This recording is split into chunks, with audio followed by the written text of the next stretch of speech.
Okay, here we go. A quick word, finding love. This is how Rachel Hollis found love. Hey guys, it's Rachel, and this is a quick word on finding love.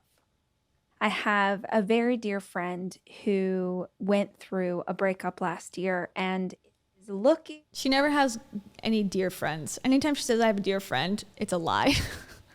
In my opinion, because she has so many dear friends with like very specific life problems that are just applicable to her life specifically. It's very, very suspicious. Very suspicious. Oh, thank you, Caitlin Amanda. Caitlin Amanda says, more treats, more treats. You hear that? More treats, kitty. Here, you want just one more time? She says, thank you. She uses the microphone as her scratching post. Let's see. You are privileged AF. That's Terrell's message. Thank you. Okay, back to it. For love. Like, they finally feel ready. They've done the therapy. They've done the healing. And he's looking for love. And he's the kind of person who is not looking to date. Like, he is looking for a girl. Just like Rachel wasn't looking to date. Instead of a she, it's a he. So that's, it's really throwing us all off. He wants a partner. He doesn't know how to do a sort of shallow conversation. He's one of those people, which is probably why we're friends, who wants to go deep right away. Like, he is why we're good friends. She's definitely talking about herself. Let's just all get on board with that. Hey, what's really going on? And what do you think about this? And what did you learn in therapy? And what's your childhood trauma? Oh, he's an incredible person. But he was talking about all of the things that he wanted in a partner. And I asked him, I was like, have you ever written this down? Have you ever put in a journal entry like, I want to attract this kind of person to my life? I did this, I guess a year and a half ago, almost. Yeah, January of 2021. I wrote this down in my journal. I was like, I'm not ready to find a partner, but when I do, I want my partner to be this. I want him to have these values. I want him to care about this stuff. I want him to love adventure and be open to change and love music. And I just wrote down all these things, and I forgot that I had written that down. I was really intentional about it. I was really focused. I was very intentional, and I forgot completely. Isn't that the whole point? You're supposed to write the same thing every day or something. I don't know. I thought the whole point was to remember daily. That's why you're writing it down. But okay, I'll let it slide. But I sort of wrote it down and then just kind of threw it up to God, and that was that. And I didn't think about it anymore. And it wasn't until probably a year later that I was reviewing my journal and I found that entry, and I totally bugged out because I had written a paragraph of the man that I ended up falling in love with. I literally described my boyfriend today. And my boyfriend? Thank you, Darby DeFord. Darby says, update, first med school exams went well, so I'm basically qualified to heal your whole life. Only 777.77 to become clear, clear, clear. You've messed up there, Darby. It's actually 97797. Come on. This is in the code of ethics of healings at large. But for that I say, clear, clear, clear. You are clear, clear, clear. You're clear, clear, clear for landing. Thank you, Darby. And thank you so much for that inclusion. And for that, I will also say, kitty. Oh no. I will also say, I was the one that needed to get a life. Damn. Has he healed? We'll find out. Thank you, Darby. All right, back to Rach. I had forgotten that I wrote this, and it gave me chills all over because I was like, oh my gosh, I found this person. I found the exact thing that I was looking for. So I was telling my friend, I'm like, hey, this is what I did. I did a journal entry and I wrote down all of these things. And he was like, okay, yeah, I love that. I'm going to go do that. So he takes it seriously. He goes back to his journal. He writes down all the things and he comes back to me like, okay, Rachel, this is what I'm looking for. And I'm like, I love this. And I really challenge each. Who would need to be validated by Rachel Hollis and their relationship choices? You pick Dave, okay? You pick Dave Hollis as your husband. Why would we want to know? Why would we be like, is this good, Rachel? What do you think about this? What do you think about my list? Also, I have something to say about this too, is that she wrote down in her journal for like years, I will be an exceptional wife. I will still love Dave till the day I die. We will still dance when we're 100. Okay, so that journal entry doesn't count. This new journal entry that was done and executed in the same exact way, that's what the universe listened to, not the other stuff that you talked about for years and years and years. Okay, just clarifying, cool. Thank you, Stella Black. Stella Black says, I literally described stabbing my eye with a spoon. Oh. Well, in that case, They truly have it all. that's a random one, but this is Rachel and Kez. They truly have it all. They truly have it all. Thank you, Stella.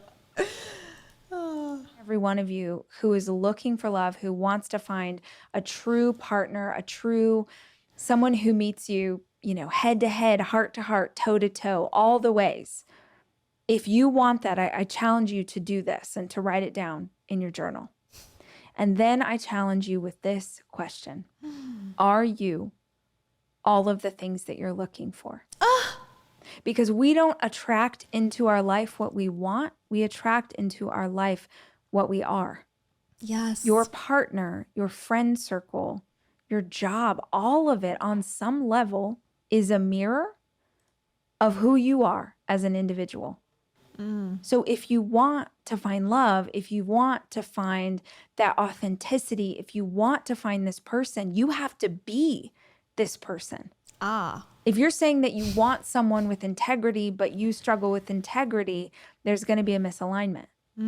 If you say that you want someone who's confident, but you struggle with confidence, it's not going to work. You are going to attract. You can't struggle with anything that you want to find someone else that possesses it. However, your friend group, you're supposed to hang out with people who have a higher vibe than you and people who make more money than you and never be the smartest person in the room, right? So how am I supposed to attract that if I'm not that? I thought being around those people osmosisly would make me better. So now I'm confused because they're not going to want to be around me because I'm toxic. Question mark? Is that what I'm hearing? I haven't made myself beautiful yet, so I'm not allowed to be around the other beautiful people. But how do I become beautiful if I don't have the opportunity to go out and be with beautiful people? Rachel, please explain. Into your life the exact characteristics that you are displaying day in and day out. So if you actually want to find an incredible partner, then you need to take some time to figure out how to be incredible on your own. See, that's why I think Rachel was single for for a longer period than Dave was, to be fair. But they announced the divorce in June. I have the timeline. June 2020. On June 8th, they announced the divorce. They had talked about it privately a month before that. She was already talking about boothing on June 7th, 2021. So about a year. 1 year later. 1 year. Yeah, she was already like, I kissed him. Yeah, so it was June. Oh, weird, actually. Oh my God. June 8th, they announced the divorce, 2020. June 7th, she posted on YouTube that she kissed Kez for the first time. Yikes. Was that enough time to recover and do all the things needed for healing after a 17-ish year marriage? I say no, but I'm no expert about anything, so what the fuck do I know? But seems short, just based on my own life experience. But okay. Found this beautiful human to do life with because I spent a lot of time trying to figure out how I could be the very best version of me. And I wasn't trying to figure out how to be the very best version of me for a man. I was trying to figure out how to be the very best version of me for me. And when I began to vibrate at that frequency, I attracted someone at that frequency into my life. And it just cuts off. Also, Toiletgate happened. She made her first apology on April 4th of Toiletgate. So presumably he might have been already around at that time. She started talking about him publicly on June 7th, 1 year from the divorce. So she also says, like, I'm a different person than I was back then. Like, when Toiletgate happened, like, I've changed so much. I didn't know I was, like, in a bad place, and I was in a horrible situation, and I was, struggling, and this and this and this. Okay, but she also said she had done all of the work necessary by the time she met Kez, right? Because she attracted him into her life.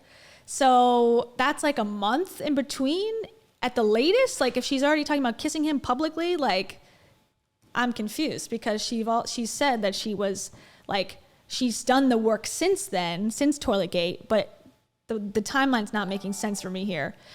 Were you complete then, or were you complete not then? Here's a question. And for Alyssa Warner, thank you so much. Alyssa says, to do life with. She's like a fortune cookie. Yes. She's like a Monate branded fortune cookie, or an Arbonne branded fortune cookie. Don't give them ideas, because they'll start selling them. Trust me. Where's the one? Did I already click this one? But I think this one's relevant. I don't know if anybody has worked as hard on this topic as I have. So there you go. She has been forgiven for her sins. But again, this podcast, I put out so much crap. This is just another one. Another piece of crap. It's, again, like, the timeline's weird. She said she was binge drinking at the time, and that her friends were concerned that she was going to, race out of town. But then all of a sudden she's also, like, falling in love because she's done all of the healing work. It's like, okay, pick a narrative, pick a narrative. But I don't think people that are, the 2,000 people that are going to this conference or going to this live event care, obviously, because there's so many red flags. It's ridiculous. So, speaking of, This situation is a red flag. I feel like I'm going to get a lot of use out of that one.